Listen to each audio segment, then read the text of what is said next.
কালকে shopping mall থেকে ওর জন্য এই পেঙ্গুইন দাদাটাকে কিনে এনেছি। ওর সাথে ওকে খেলতে দিয়েছি আমি। এটা তোমরাই দেখো যে ওকে বকে দিচ্ছে রীতিমতো।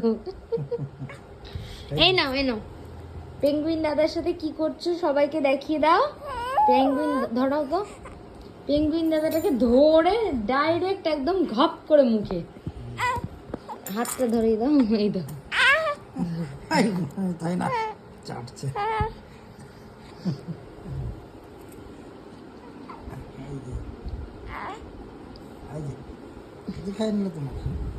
এই যে পেঙ্গুইন দাদাটাকে দেখি। এই দেখো না ধরেছে। বিরক্ত করছো কেন? বিরক্ত না।